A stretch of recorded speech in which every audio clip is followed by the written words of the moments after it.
Welcome, everybody. Lovely to see you here. This wonderful, full house we have this evening. First of all, thank you for your patience in coming into this building. It's obviously difficult getting 900 people in that relatively short space of time, so thank you for your patience, and sorry if you've had to wait either outside or in here, but it's wonderful to see you all here this evening.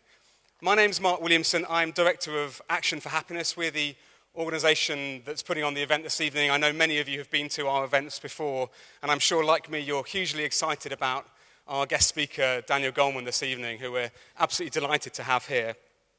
I just wanted to start with saying a few words about Action for Happiness and a little bit later on about some of the other things we'll be doing that we'd love you to be involved with. But just for anyone who's not familiar with us, we are a movement of people who I'm sure, like many in this room, believe that what matters most in life is human happiness and well-being. It should be the priority for our leaders, and it should also, I think, be the guiding principle for how we lead our lives. And so people who join the Action for Happiness movement make a simple pledge to live in a way that creates more happiness and less unhappiness in the world around. So it's not just about their own lives and our own lives, it's about the way we treat each other, it's about our relationships and the contribution we make in the society we find ourselves in. So just in the spirit of Action for Happiness, and to kick things off this evening, I know you've been chatting to the people next to you, but I just wanted to start with a very, very simple, quick exercise, which is just to say, each of you, can you think about the last 24 hours, the last day of your life, whatever's been happening since you've come here or on your way here, and just think about one good thing that's happened for you in the last 24 hours, whatever it is, large or small. And I'd just like it if you can hold that in your mind and turn to somebody other than the person you've just been chatting to while waiting, and just share something good that's happened for you in the last day, and then listen to something good that's happened for them in the last day. And let's start with a little bit of sharing some good news. So over to you for just 30 seconds each of something good.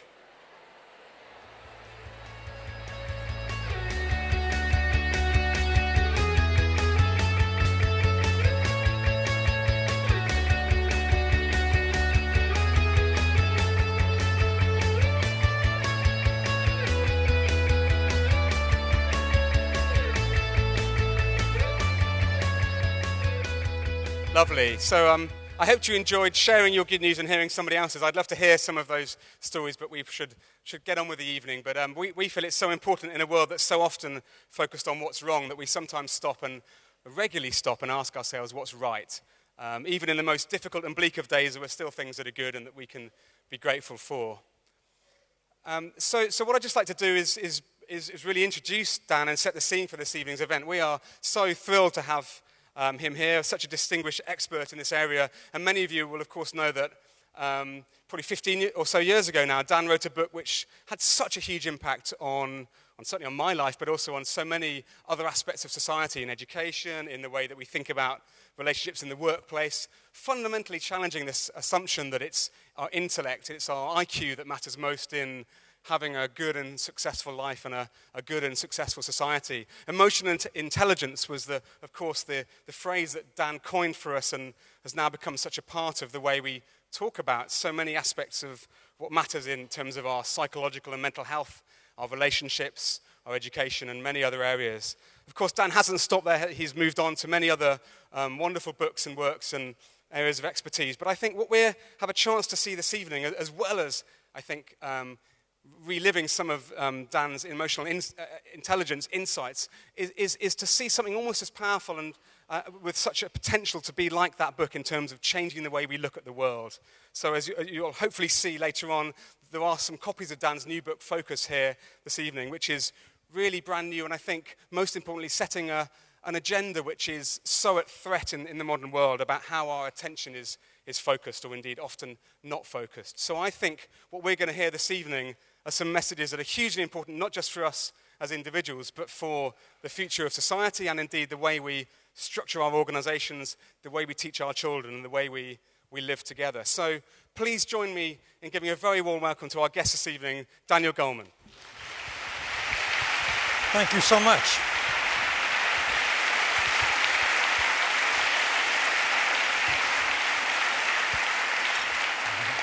Thank you. I was just thinking, what an amazing Twitter feed it would be if each of us were to tweet what you just told that person. It's the good news, and we don't hear the good news. The news we read in the papers and see, in the media generally, is news for the amygdala, news for the part of the brain which is the radar for threat. It's the terrible things that happen, the things to worry about, the bad news.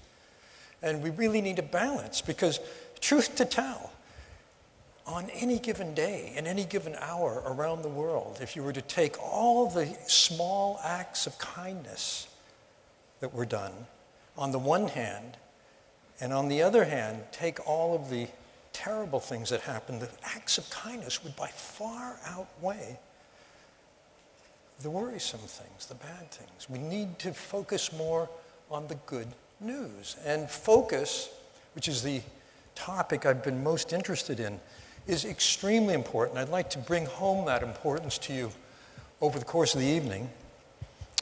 Let me begin by telling you about an experiment. It's a classic in social psychology. Some of you may know about it. It was done at the Princeton Theological Seminary with divinity students. The students were told that they were going to give a practice sermon. And they have about 15 minutes to prepare. Then they go to another building, give the sermon, and be evaluated. Half of the students were given the parable of the Good Samaritan, the man who stopped to help the stranger in need by the side of the road. The other half were given random topics from the Bible. So each student gets their 15 minutes. They run over to the other building. On the way over, they pass a man who's bent over and moaning in pain. The question is, do they stop? Interesting question.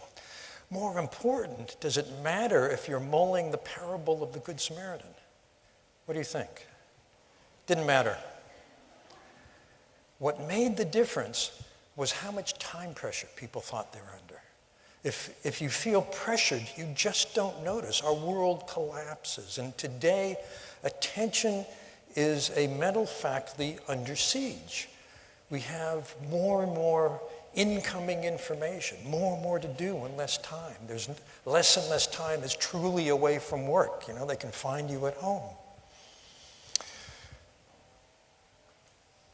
There was a very telling experiment done about attention.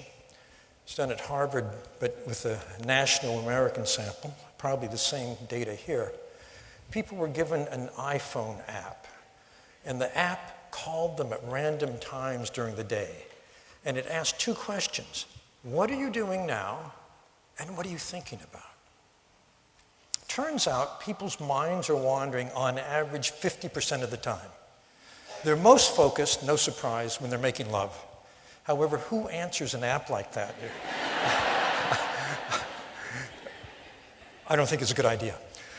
The worst focus was if people were commuting to work, sitting in front of a computer, or at work. Employers take notice. I've been adding attention to emotional intelligence since I've gotten into this literature. Mark asked me to talk about the global impact of emotional intelligence. I'm really quite amazed by it. It turns out that globally, in two sectors, it's become very influential. One is education, I'm happy to say, and the other is leadership in organizations. In education, there's now a movement to insert into the standard curriculum lessons in self-awareness and managing your emotions well, empathy, in relationships, which are the elements of emotional intelligence. It's called social emotional learning.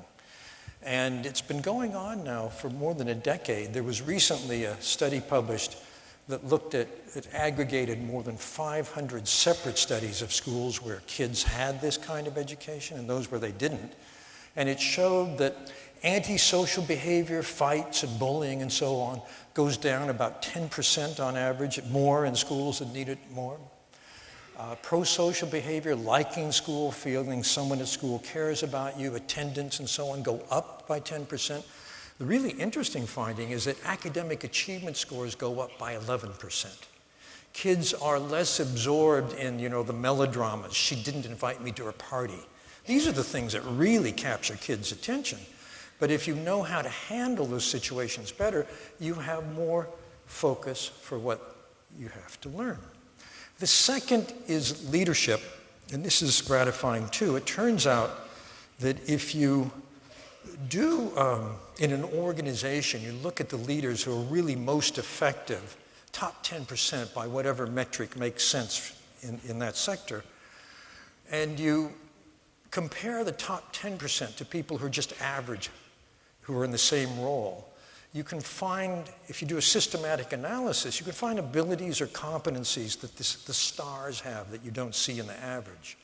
And it turns out that if you look at those competencies that emerge, that distinguish the stars, and you look at whether they're based on purely cognitive abilities, like intelligence or a technical skill, for example, versus this emotional intelligence repertoire from self-awareness to relationship skills, for star leaders, 80 to 90% of the competencies that distinguish the stars from the average are based on emotional intelligence. I know you're thinking, well, then why is that guy the boss in where I work, right? But people get promoted for all kinds of reasons. What can I say? So emotional intelligence, in a sense, is a model of well-being. It's a model of what makes us happy. And I realize that attention has been the missing ingredient, and I'm now trying to integrate it into that model. The first part of emotional intelligence is self-awareness, being able to attune to our thoughts, our feelings, and to use that information. For example, I grew up in the Central Valley of California. It's a vast farming region. In fact, the city I grew up in was mostly an agricultural industry. And there was a fellow about my age who grew up in the next town over. Our schools were rivals. We played always that was the big game.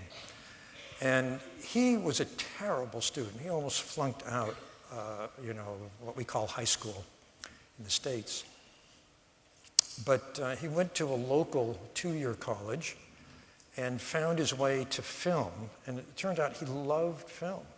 And he managed to get into a film school and made a student film that caught the eye of a director who hired him for regular feature film as an assistant. He did so well there that he was given a film to direct, and he did so well with that they let him direct a script that he had written. And that did surprisingly well. So they let him do another. At least they wanted him, the studio wanted him to do another. But he hated how the studio, which had the right to final cut, had what he thought butchered his creative effort. He said, I am not going to let a studio have final say. So he went out on his own, paid for the movie himself. Everyone that he knew in the film industry said, this is a huge mistake.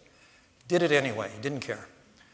And he ran out of money. He went to 10, 11 banks. It took, I think, 11 banks before he got a loan to finish the film. You may have seen the film. It's called Star Wars. So George Lucas made the decision to take the risk to make that film on his own, not because he was going to make $4 billion, as it turned out, but because he wanted creative control. It was because he was very principled and had a value. In fact, ancillary rights, which is where he made a lot of money. Do you have in the UK lunchboxes with Darth Vader and Princess Leia on this? Yeah. In those days, it was just T-shirts and posters. It was worthless. He had no idea that it was going to matter. But it was by attuning to his inner small voice that he realized, I can't do it any other way.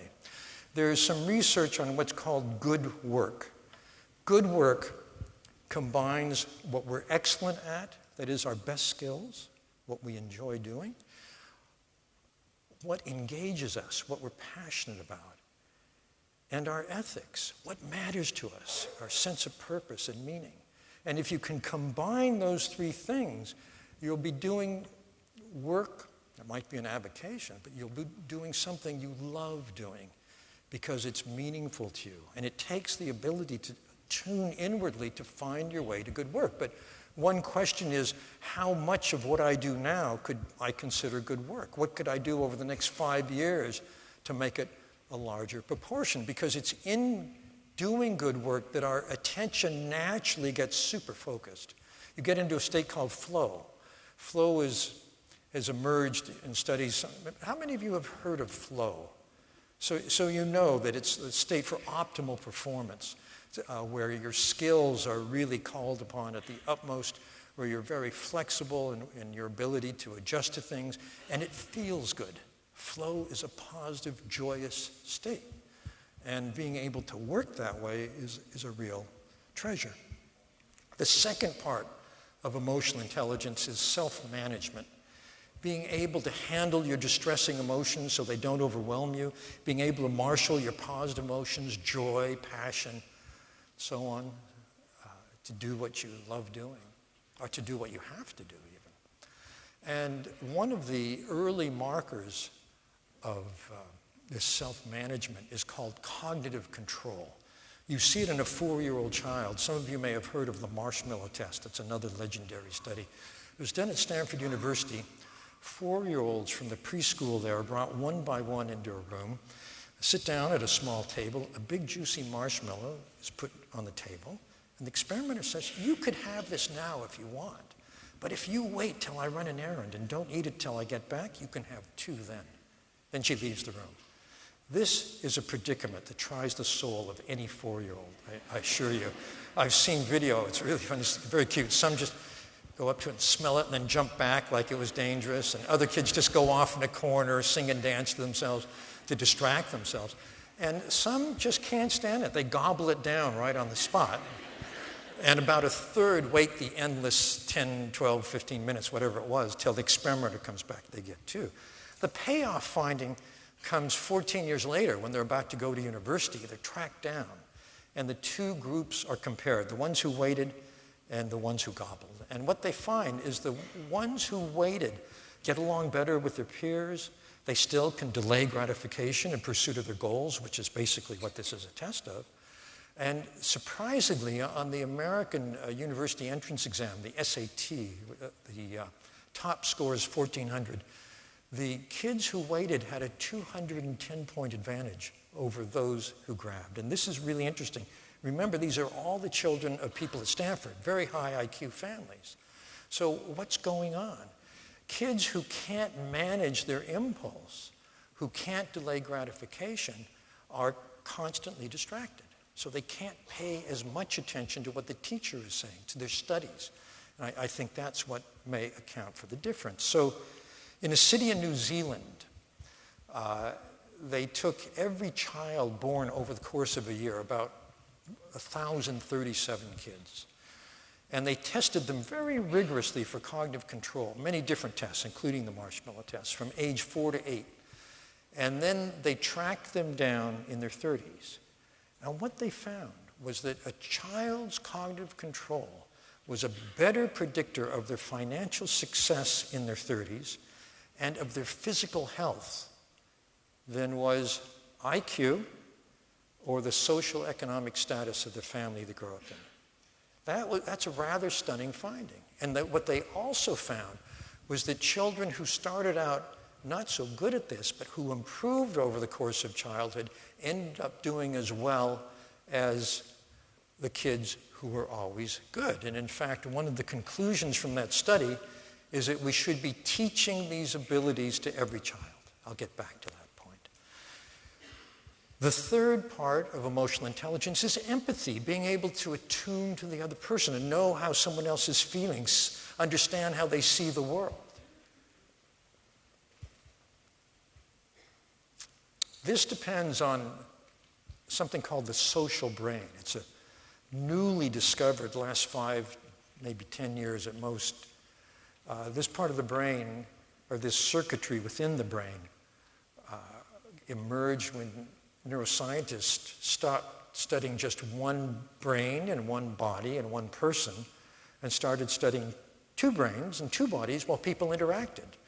And they discovered that the forebrain, the last part of the brain to emerge in evolution, is designed to link to the other brain. It works like this. One of the first cells in this circuitry to be discovered happened quite by accident. It was at a lab in Italy. It was a lab studying the motor cortex of monkeys, the part of the brain that moves the body. And they're studying cells one by one. And what they found was that one cell, for example, only fired when the monkey lifted its arm. Didn't do anything any other time. But one afternoon, it was firing and the monkey wasn't moving. They couldn't understand what was going on. Then they realized it was a hot day, a lab assistant had gone out for a gelato, and he's standing in front of the monkey, and every time he lifts his arm to take a lick, the monkey's neuron for the same movement fires.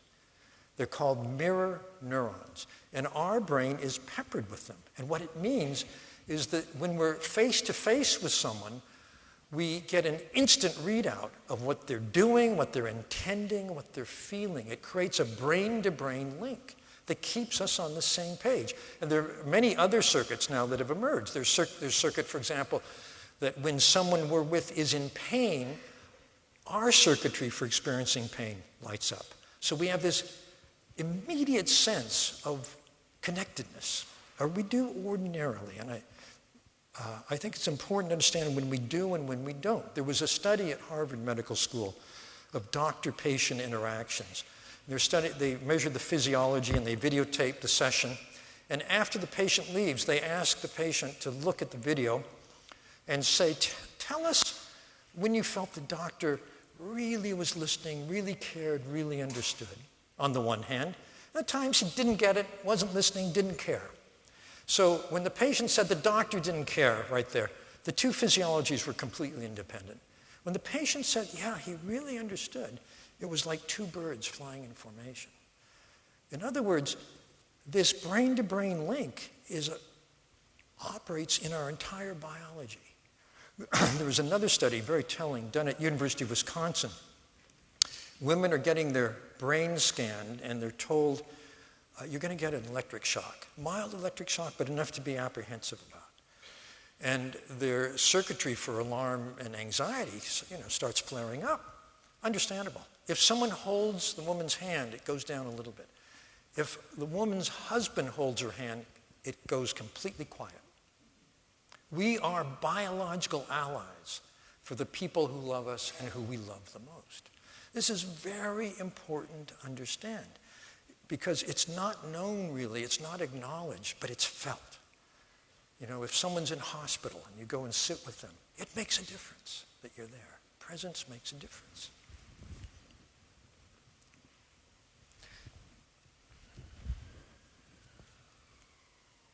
There are 3 ingredients to rapport. First ingredient is full mutual attention. Second ingredient follows from that. It's a nonverbal synchrony.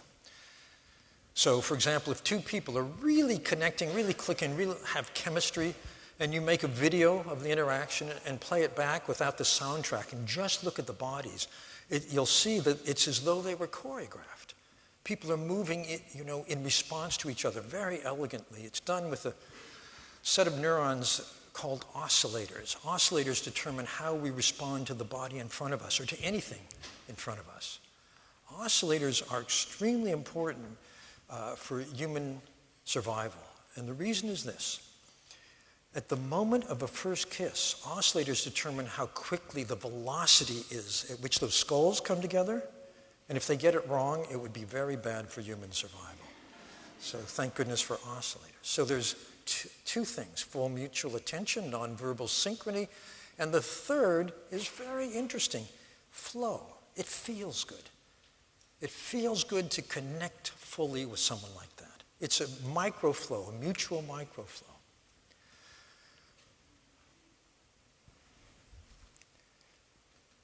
This nonverbal communication of emotions is operating in every interaction. I remember some years ago, my wife and I were at a very fancy deli in the swanky part of Manhattan, and I was coming down with a cold. My wife had ordered chicken soup, and when the waiter brought the soup, I had the thought, that might help my cold. I bet she wouldn't mind if I shared it with her. And so I said to the waiter, could I have an empty bowl? I'd like to share my wife's soup. He looked at me like I'd crawled out from under a rock. He said, in a kind of disgusted tone of voice, I'll see what I can do, and stalked off, and came back and flung a bowl down. I thought, Okay, this waiter gets no tip, and I'm not coming back to this restaurant, right? Later, my cold's getting worse. And I think, well, maybe some herbal tea would help. So I stop a different waiter, and I say, excuse me, do you have any herbal tea? And he looks at me with real empathy. He says, very concerned, he says, you look like you're coming down with a cold. Then he goes into all of the teas that his mother used to give him when he had a cold, and which ones they had, and which one he'd recommend. And I thought, okay, he'll get the tip, and I'll come back to the restaurant. It's this subterranean dialogue, brain to brain and body to body, is extremely important in human affairs. It's just unacknowledged, it's unrecognized. But it helps to know that it exists. The fourth element of emotional intelligence is social skill, which means that we have good, strong connections and interactions. I don't know how many of you are of an age where you remember a book by a philosopher named Martin Buber called I and Thou. Some people are nodding. I and thou is about two modes of relating. The I-it, where you treat the other person as an object, and the I-you, where you have a full connection, where you have rapport. In the I-it, you really don't care how what you do or what you say impacts the other person. It's as though you're firing bullets when you talk to them. It's just dot, dot, dot. I remember I stumbled upon an example of the I-it when I was in a sushi bar in New York. And I couldn't help but overhear the conversation next to me because I was sitting right next to these two women. And one of them is telling the other about her brother who's single and on the dating scene and having a really hard time. He was so desperate that he went to something, I don't know if you have it in London, it's called speed dating. Does that murmur mean yes or no? Yes? Yeah, well in the States, in speed dating, single women sit at a table with a timer on it. And gentlemen go from table to table and have a timed conversation, 3 minutes, 5 minutes, and then ding, the bell rings, and the woman has an opportunity to decide whether to give contact information for a follow-up. And this woman says to her friend, and he has never gotten anyone's information, and I know exactly why. The reason is he's so nervous about impressing her that he just sits down and starts talking straight about himself, never asks a question about her. That's an I-it relationship. It doesn't work. The I-you, I was doing some other research in the New York Times, the other New York Times. The Sunday's paper has a section on marriages, and they do the backstory of a marriage they choose, and they're always very interesting, so I often read them. And I read the story of Cynthia Epstein-Charney. Cynthia Epstein-Charney, when she was dating as a single woman, had a little game she would play on the first date, and it was she would start a timer the moment the gentleman showed up to see how long it took him to ask a question with the word you in it. And apparently Mr. Charney iced the test because she ended up marrying him. So the difference between an I-it and an I-you determines, it's a kind of a metric for how connected, how rich, how looped in, brain to brain, our relationships are. And the stronger your relationships, I'm sure you know in Action for Happiness, rich relationships is a better predictor of life happiness than income and so on.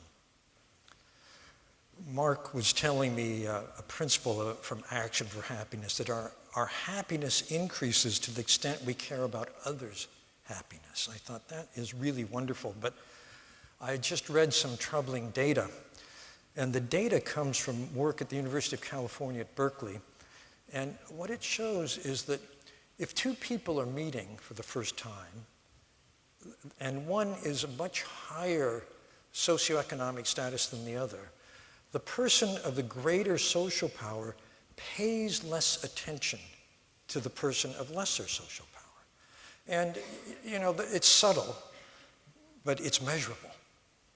And that is very troubling. He's found it in a half dozen studies that use different metrics and so on. It's very troubling to me because the gap between rich and poor is growing and growing and growing. And if people who have the power, who have the money, don't really notice, remember, noticing is the first step, then you attune, then you can empathize, and if a person is in need, you can have compassion, and then you can act if there's something you can do. But if you don't notice in the first place, you'll never go down that road.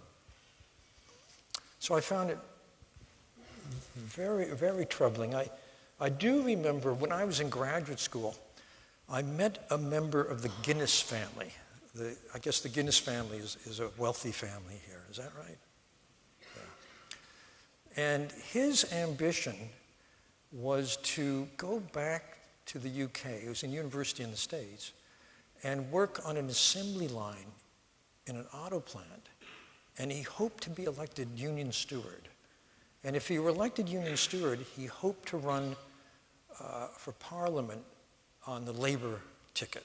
And I thought, that is very interesting, because what he's doing is putting himself in a situation where he will overcome that gap. And there's a fellow, Thomas Pettigrew, a psychologist who used to teach at Harvard when I was a graduate student there, who grew up in the American South at a time when there was terrible, terrible bigotry and prejudice. And he dedicated his career as a social psychologist to overcoming that kind of intergroup hostility.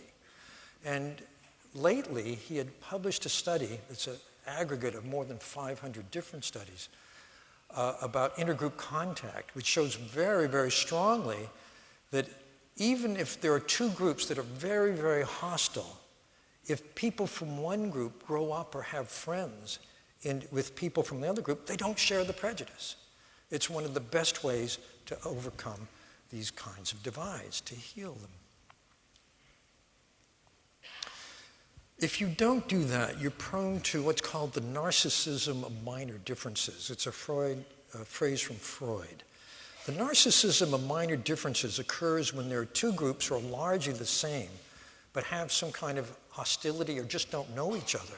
And so people from one group or the other group seize on small things and exaggerate their importance. And we don't have it, but they do. Or we have it, but they don't. That's the narcissism. And it starts a spiral toward intergroup hostility. I heard recently that the idea that social class is equated with IQ has been espoused. I don't know the particulars of that. I heard it's in the air. That's actually a view that comes out of ignorance of the data.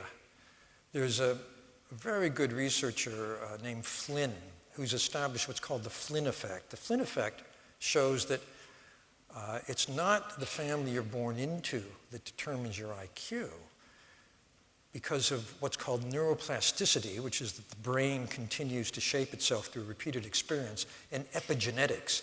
That is to say, genes don't determine whom you become. It's whether they're turned on or off by things in the environment that act on them. The Flynn effect shows that ever since the IQ test has been invented, every time they come out with a new version, and that's every 4 or 5 years, they have to make the questions harder. Because each generation, each successive generation is smarter than the generations before. So IQ increases across the board. The other thing is that if you look at societies in which there's a difference between a privileged class or caste and an underprivileged class or caste, you find a wide gap in IQ scores among kids. But that doesn't control for nutrition or educational opportunities and so on. But the really key thing is if members of the lower class or caste immigrate to a country where that bias does not exist, their children turn out to be as smart as anybody else. In other words, it disappears in a generation, given the right circumstances.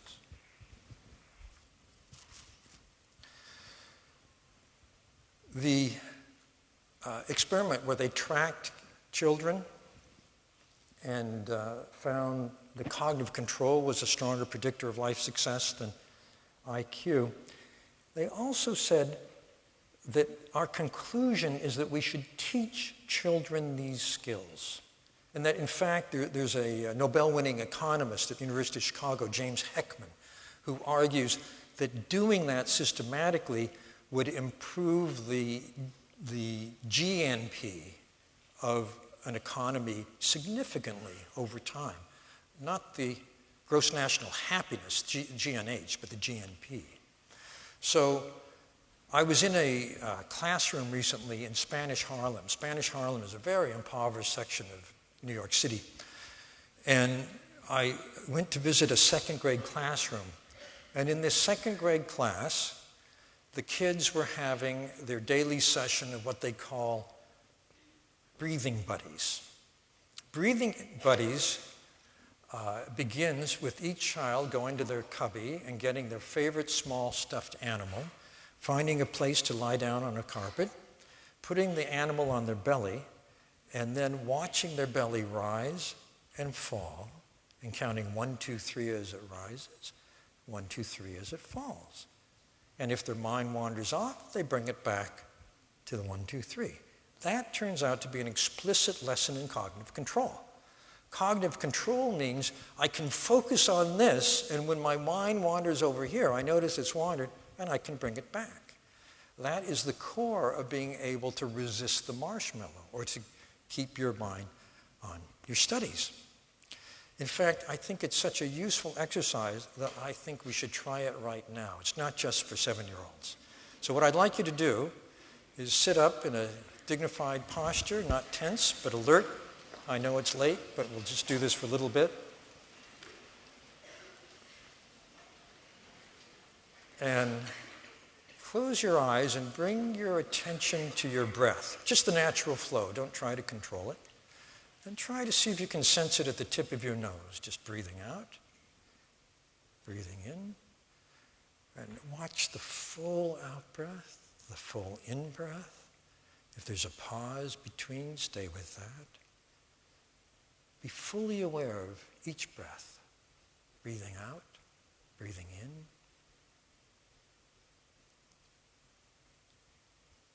And if your mind wanders off and you notice it's wandered, just gently bring it back to the breath.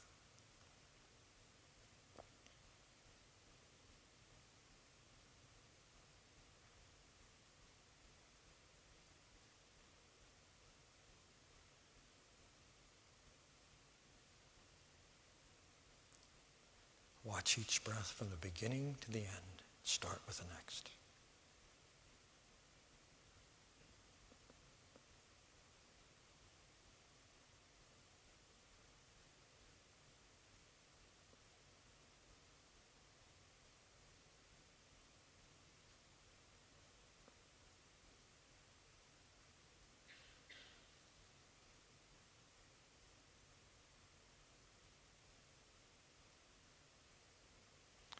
Okay, you can open your eyes.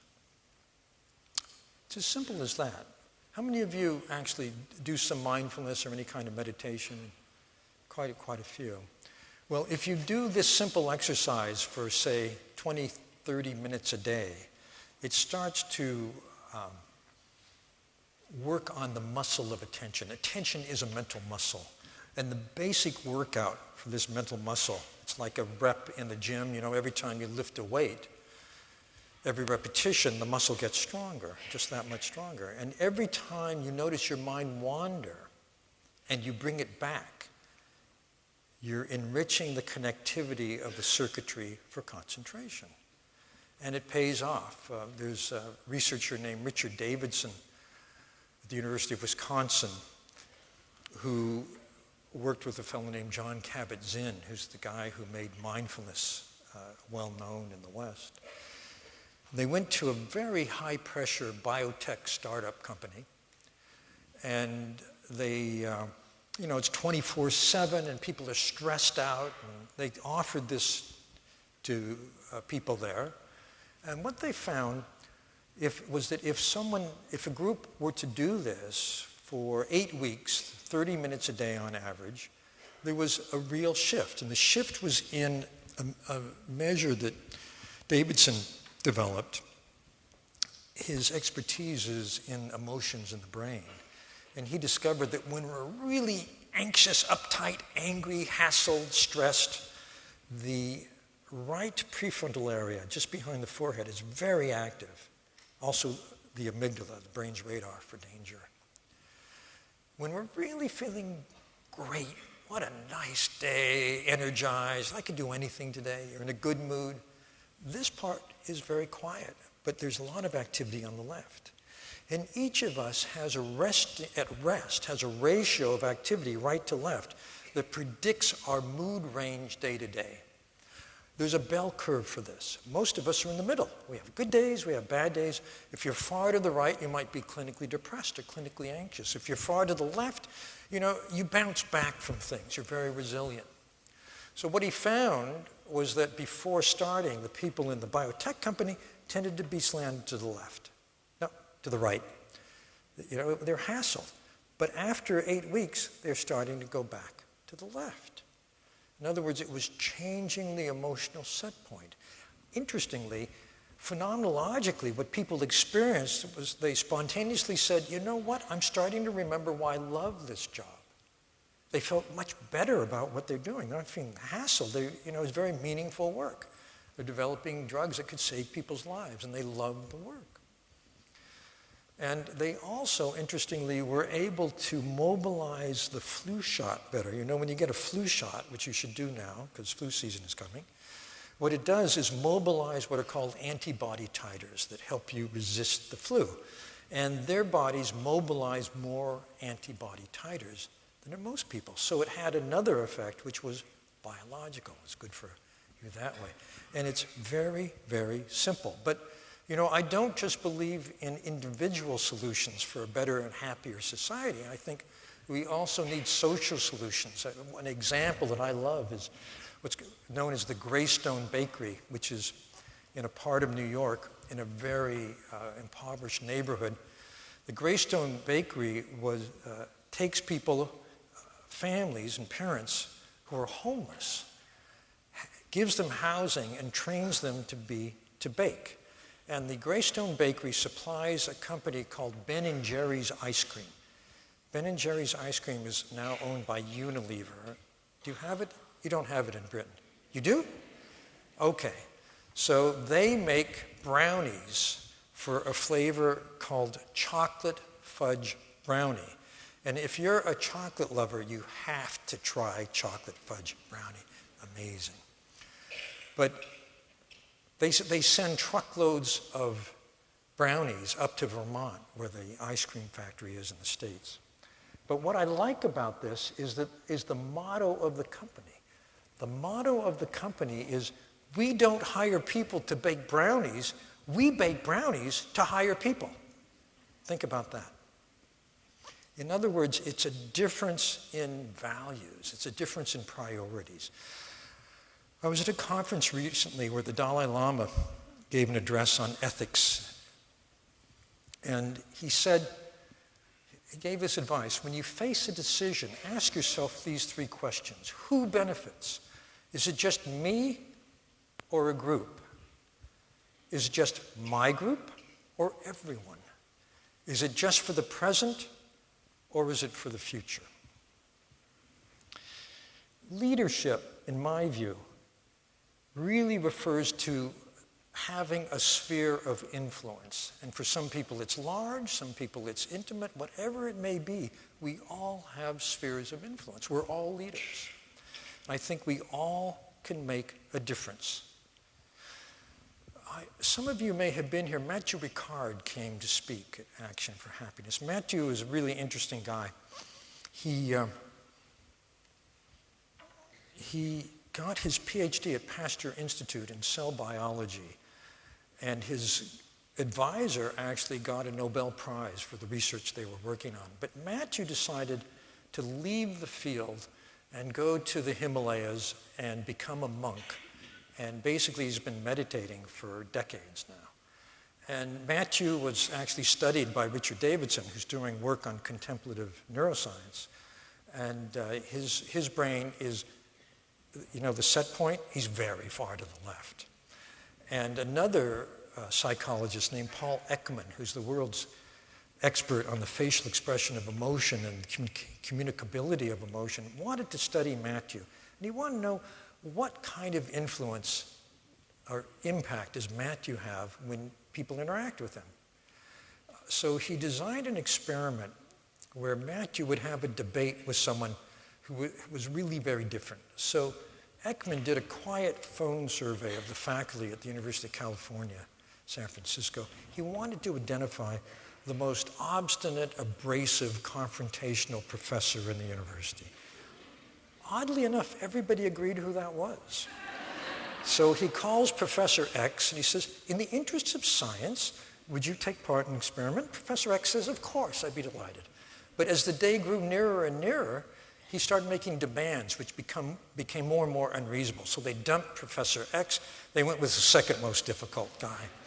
And he comes in, and he and Matthew are going to debate the premise that, oh, I see a friend. Rukmini? Yes. Rukmini, who's here, God bless her, typed my doctoral dissertation when I was at Harvard. God bless you. So they're going to have a debate. And the debate is on the premise that the professor should do what Matthew did. He should give up his very well-paid, secure, tenured professorship and go to a hermitage and meditate for the rest of his life. So they're measuring physiology, and the professor is very agitated. He doesn't like this idea at all. Matthew's totally calm. They start having a discussion, the debate. Matthew stays completely calm. The professor gets calmer and calmer and calmer. By the end of 15 minutes, he doesn't want to stop. He's having such a delightful time. Emotions are contagious, for better or for worse. And I remember, you don't have to be a decades-long meditator. I remember years ago, I was waiting for a bus on a hot and humid day in August in New York. And the bus pulls up, and I don't know about here, but in New York, on a day like that, people feel a little prickly. They have this invisible bubble, like, don't touch me, don't talk to me, I'm a little irritable. So I had my bubble, and I get on the bus, and the bus driver did something very unusual for New York. He actually spoke to me. He said, hi, how has your day been? He really wanted to know. I was a little shocked, but I took my seat. Then I realized this bus driver is carrying on a conversation with everyone on the bus. Oh, you're looking for suits, are you? You should try this department store on the right. They got a great sale. Did you hear about the Monet exhibit in the museum up here on the left? It's fabulous. You should go see it. And you know the Cineplex up here? I know the one in Cinema 5 got great reviews. I saw the one in Cinema 3 last night. It's wonderful. You should go see it. On and on and on. People would get off that bus and he'd say, I hope your day is a wonderful, wonderful day. And people were transformed. That man was an urban saint. He was spreading ripples of good feeling in a city that sorely needed them. I think the bottom line is that no matter what we do, no matter who we are, we can all be agents in the conspiracy to make this world a happier place. Thank you very much.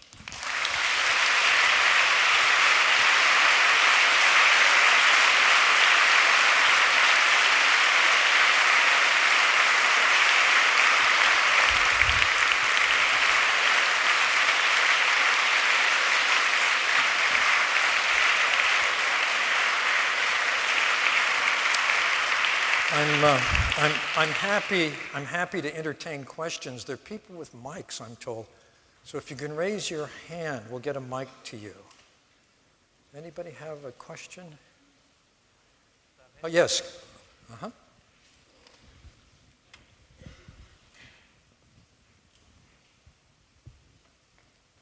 Hi, thank you for a very interesting talk. One thing that strikes me is that most of the people studying happiness, well-being, etc., are psychologists. And I thought your example about the brownie thing is really interesting, because you said we've got to go move beyond the individual and look at the social thing. And I'm in international relations and politics, and we just focus on human misery, conflict, poverty, blah, blah, blah, and fear and criminology and that stuff. So I was wondering, am I right that this is mostly dominated by psychologists. If so, what do we do about it to get other disciplines involved?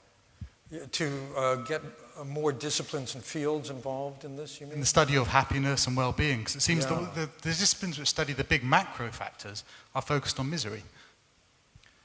Yeah, well, psychology was in the same predicament as, say, political science, which studies basically conflict and misery, right? Which was that from its inception until very recently, psychology studied pathology. In other words, misery and conflict. And it took a few dedicated people within the field to say, hey, we're missing the boat. There's a whole range of human experience. So, for example, as I said, the news is biased toward unhappiness. And fields like political science are biased toward unhappiness. They don't see the bias. So it would be interesting if people within, say, political science were to advocate for studying the actually much vaster aspect of human activity, which is positive. People helping people, communities working together to solve problems. In other words, is that a field? Is it now? Could it become so? Could it become a bigger field? Because if we understand how people can get along, rather than study only what makes them miserable and in conflict, we might be able to promote that better. I was just at Oxford talking to someone who's in political science, but his specialty is humanitarian aid. I find that very interesting, because what people who are doing humanitarian aid is being agents for the good within the misery. In fact, they take the misery and face it straight on and see what they can do to reduce it. And I think the more we can reinforce that, not just in political science, but in other analogous fields, the better we would be. Thank you. It's a great question. There's one over here. Hello. You mentioned that you're... Who has the mic? Over here. Over there, yes. Hi. Hi there. You mentioned that your recent work was around attention and focus. I wondered if you could talk a little bit about that, and in particular, any practical application that it has. If I could talk about focus, and I didn't hear the rest. I'm sorry, the speaker is... Your recent work, you mentioned, was around attention and focus. Yes, yes. I wondered if you could talk a little bit around any practical application that's come out of that work. Somehow the last phrase of what you said escaped me. Talk about focus and... How it relates to human happiness, how it relates to human happiness. Okay, sure. So I tried to make that clear. Let me restate it. But for example, when we're highly focused, when we're really absorbed, we get into a state called flow, which is a state of happiness, in fact. But I don't think that's the only way it relates. I think that there are four kinds of attention, two kinds really, in two applications within the emotional intelligence model. Internal awareness, self-awareness, that is a kind of attention. And the better we are at it, the better we can navigate our lives in ways that will bring us, say, to good work or get us into situations that allow happiness or help us manage our own internal emotional world so that we don't get overwhelmed by negative emotions and we can promote positive emotions. And so the cognitive control actually helps us do that, and that's an attentional dimension. The other way is empathy, being able to attune, to focus on the other person, because it's through strong, positive relationships that our life becomes enriched and that we can help other people also find happiness. Thank you. There's a question here and one over here. Is this on? Yeah. I'm in the field of positive communications and positive news and positive filmmaking, which is kind of not terribly popular, but I think it is growing, in the mainstream media.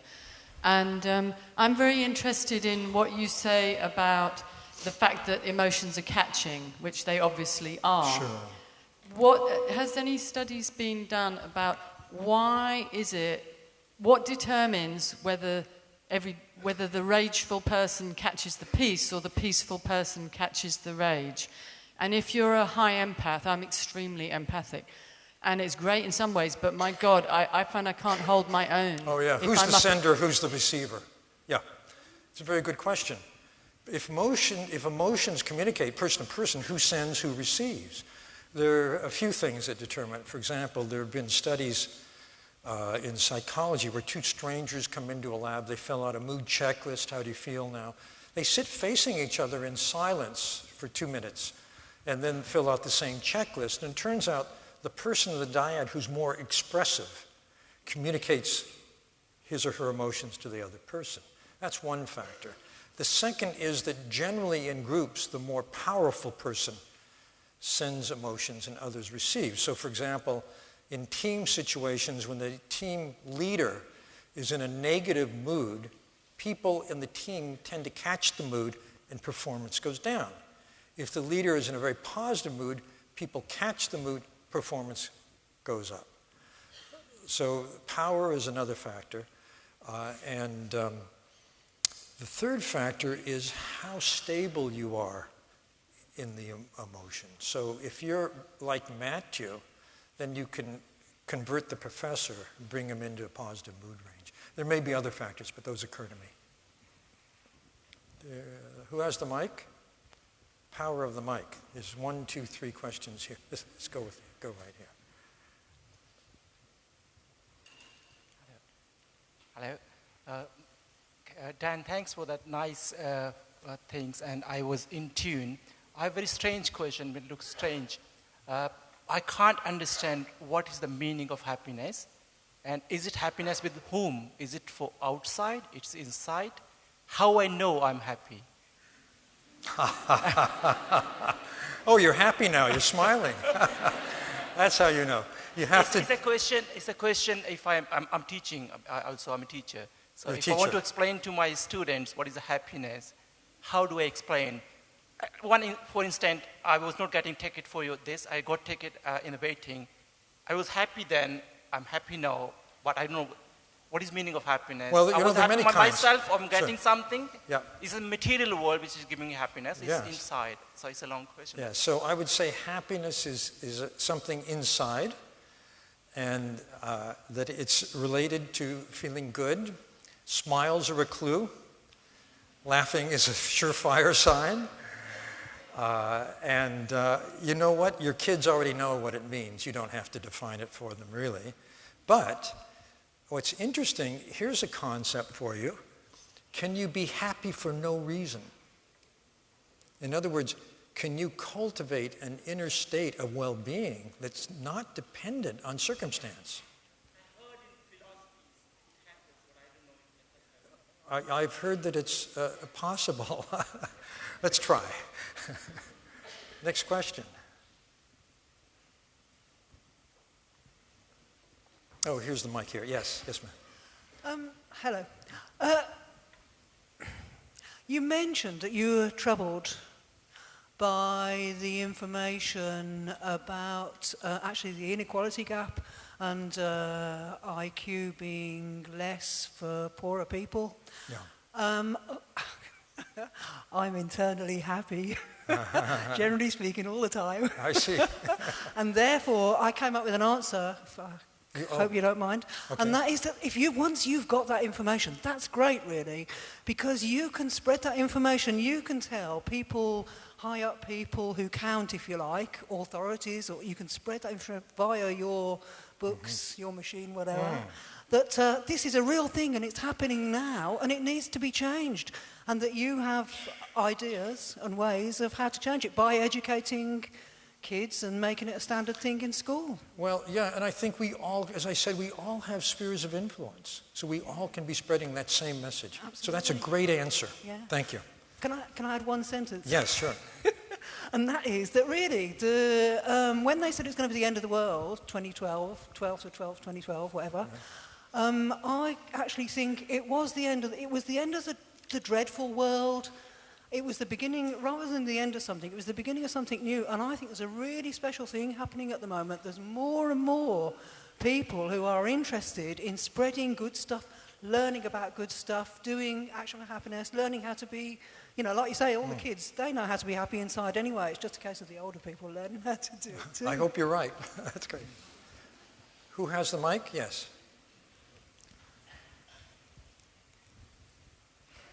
Hi. It's quite loud. Louder than I was expecting. My question is to do with the relationship between, I guess, positive feelings and negative feelings. There's a great film by Mike Leigh called Secrets and Lies, and it's all about a very dysfunctional family who are constantly, outwardly very positive and saying, life's great, but inwardly they've all got their own particular issues and they're not really talking to each other. And as the sort of film goes on, they actually connect with the negative, essentially to acknowledge to each other and to themselves that actually life isn't quite so great. And actually, there's a sort of paradox there in connecting with the negative. It actually, for the viewer, I think, and also for the people involved, has an uplifting effect. And I think that sort of paradox between negative and positive is interesting. And I think there's a danger in mistaking espoused happiness for enacted happiness. They're not the same. And there's actually, you know who wrote very beautifully about this? R.D. Laing, the psychoanalyst, wrote about the myth of the happy family, which is in certain families that have a lot of pathology, there's a cover story that we're a happy family. So we wouldn't look in any, to see if there's any unhappiness because, of course, we don't have any because we're a happy family. So I think that it's important to be authentically happy, not just happy because we like the idea. Yeah. And the mic is where? Over here. Okay. Thanks for that, Daniel. I wondered if you've got any examples of personal practice, what people do to work on their happiness and their emotional well-being. Sure. Well, I happen to be partial to my wife's two books, which are about this. One is called Emotional Alchemy, and the other just came out recently. It's called Mind Whispering. And they're both, my books are nice, but they're very theoretical. She's a psychotherapist. She was one of the first to combine mindfulness and cognitive therapy. Her books are books you can actually use to handle the ways in which unhappy states or modes of beings capture us, and how to move from there to a state of genuine well-being. So her name is Tara Bennett Goleman. Emotional Alchemy and Mind Whispering are the books, and I found them very useful personally. I've also found her very useful personally.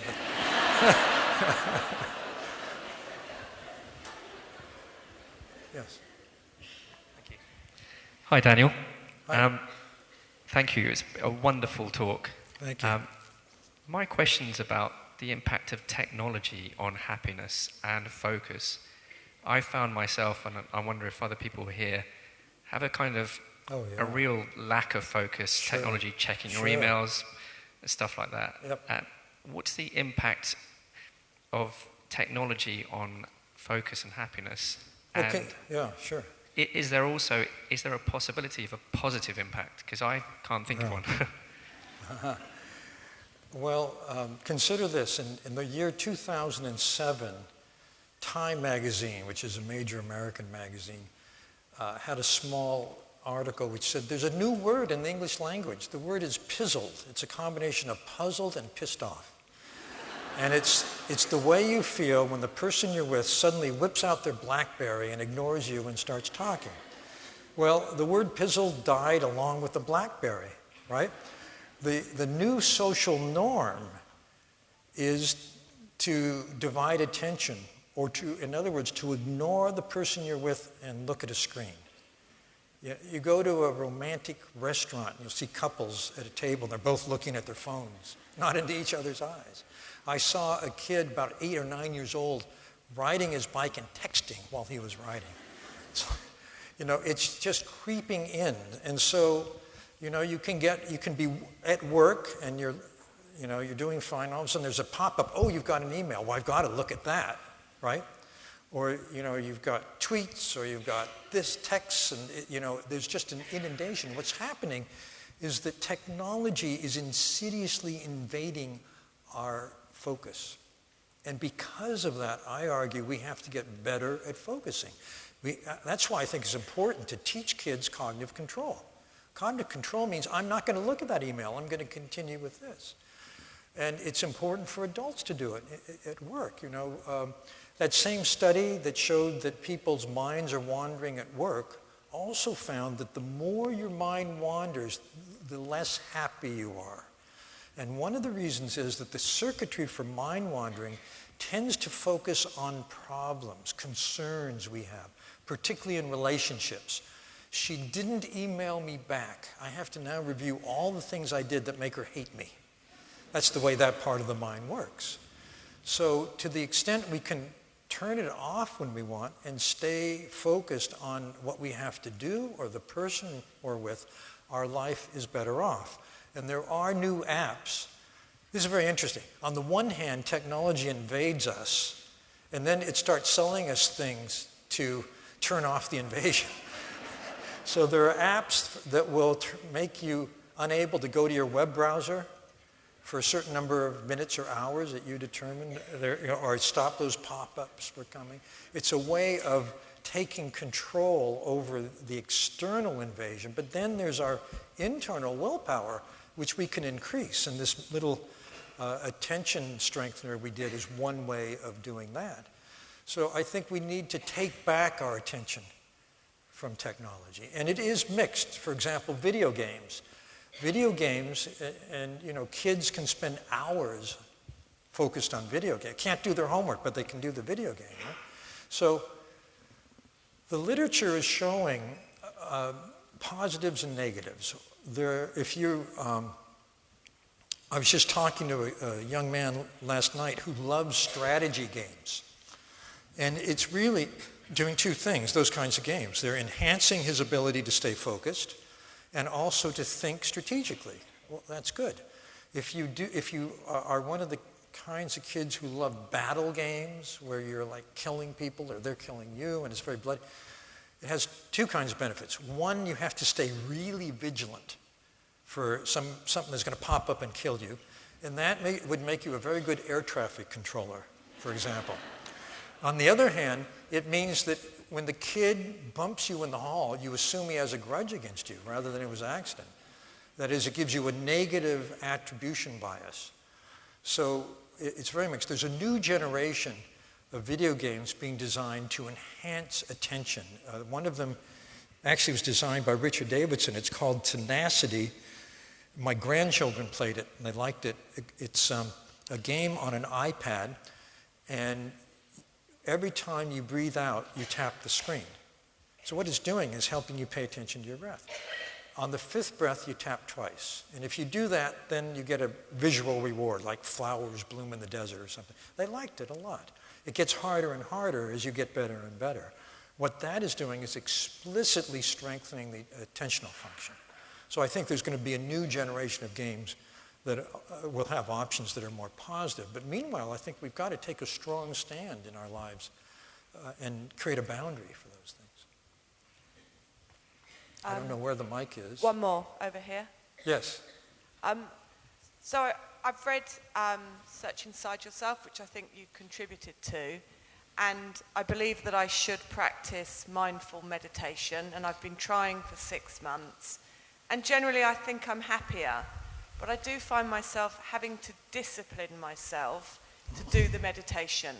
I avoid it, and yet I know it's good for me. Do you have any practical advice? Well, this may encourage you. I'm an avid meditator, but I learned it in college. For the first 6 months that I meditated, I fell asleep every time. I had a nap. But I kept at it. Sometimes it helps when you're just beginning to have a guided voice. For that reason, I created 3 audio instruction CDs. You can download them. One is called, they're at morethansound.net, www.morethansound.net. There's one for kids, one for teenagers, one for adults.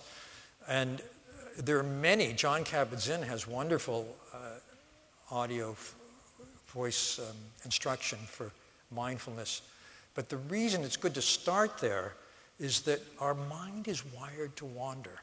And what we need is the external reminder that, oh yeah, you're wandering, bring it back. Remember, that's the strengthener. So it might be helpful for you to get one of these, there are dozens and dozens of them, and try to play that for a while during your mindfulness session. Yeah. Hi, my question has two parts. First is related to social comparison. Largely we're unhappy because we compare ourselves to other people rather than thinking of what we actually have. So my question is how to get rid of social comparison, or are we bound as humans to always engage in that? And the second part is, could the Buddhist teaching of anatta or selflessness help overcome social comparison? So social comparison is quite automatic in the brain. And the comparison that makes you feel bad is comparing up. So if you compare down, that's an antidote to someone who's less fortunate, because it reminds you of how fortunate you are, or how good you are, or how positive you can be. I was in touch lately with Aaron Beck, who's the man who invented cognitive therapy. And Dr. Beck is 93 now. He had a terrible fall. He's in a wheelchair, and he's the most positive person. He said, you know, I recently lost sight in one eye, but I can read with my other eye. Very positive voice. Then later, he lost vision in the other eye. He said, you know, I can listen. I can still hear. I can listen to books on tape. In other words, he focuses on the positive. And having a positive focus like that is fantastic. Rukmini and I know someone named Ramdas, who had a terrible stroke, almost died many years ago, and slowly recovered. But when you see him, he is the most positive, loving person that you can imagine. And he is living in dire circumstances. But it's because he's done this internal work. And the internal work, it's not just Buddhism. Every spiritual tradition values compassion and values loving kindness. And there are many methods for cultivating that attitude. And the Dalai Lama says the first beneficiary of an attitude of compassion is the one who holds it. And in fact, what they've found is that when you're feeling compassion, our positive emotional circuitry lights up. So cultivating a compassionate attitude is another way, another antidote to that. So remember that, compare down first, be positive, and cultivate compassion. And take 2 aspirin and call me in the morning. Dr. Goleman, thank you very much for a wonderful talk, and you've got a great stage presence, and I've really enjoyed tonight. I've always been wanting to ask an expert on mindfulness, because I think we're one of the most self-aware and possibly self-conscious generations. So the overlap between self-consciousness and mindfulness, or the possible interference of both, because not enough is spoken. We speak about mindfulness as a panacea for everything, but actually we've got a huge degree of self-consciousness. Well, it's interesting. Mindfulness is not self-consciousness. Self-consciousness is a thought, an anxious thought about yourself. What mindfulness does is give you an internal platform where you can observe thoughts and feelings without being caught by them. In other words, it changes your relationship to your own experience. So you see it as passing show. Self-consciousness comes up in the mind, and you see, oh, there's self-consciousness. Then you let it go. You don't get sucked in to the self-consciousness, and that's true of whatever else may arise. And it's, you know, our biggest source of unhappiness generally is our own mind. So being able to, at will, create a different relationship to the contents of the mind is actually very freeing. So it's freeing from self-consciousness and actually the whole range of, you know, negative thoughts and feelings. Thank you. Yes. Thank you very much for your talk. And then a bit of a weird question as well. So sometimes what I find is that after reading a lot of positive psychology and such as your wonderful books, I sort of start to see the world in a rosy manner. But then I start to sometimes fail to realize how people can be miserable. And then in a way that can also distance myself from people around me because, so how do you sort of study unhappiness at the same time? One of the interesting things is that mindfulness should go hand in hand with compassion. If you use it only to distance yourself from your own and other people's misery, that's not the point. The point is to free your attention because, you know, in the Good Samaritan study, it was because people were self-absorbed that they didn't stop to help. They didn't even notice the person. They're lost in their own thoughts, and we're usually self-absorbed. So this creates an internal platform where we have more space, which means our attention is freer to notice what's actually happening in the world. That includes misery. It's not that we want to ignore it. We actually want to notice it, and if we can do something about it, do something. Mark?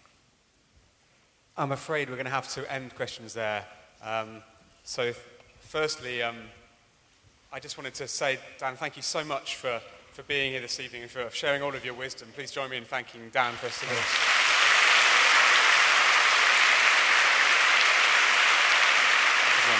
Great.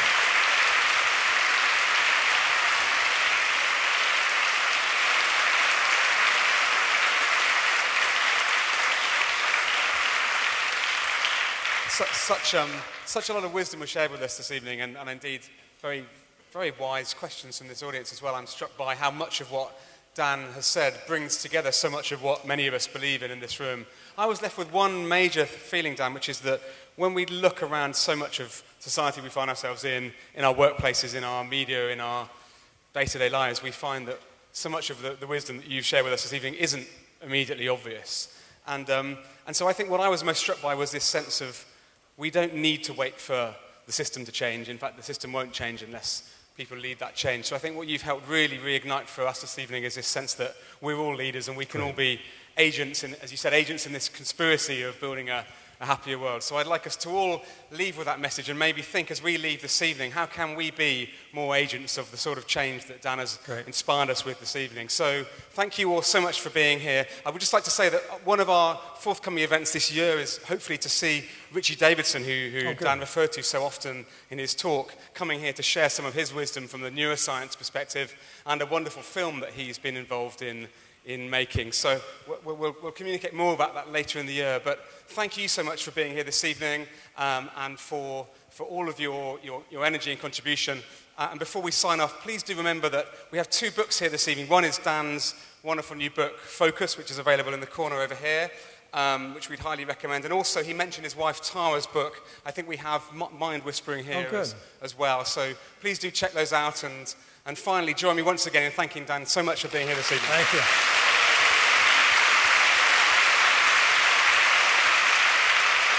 Good.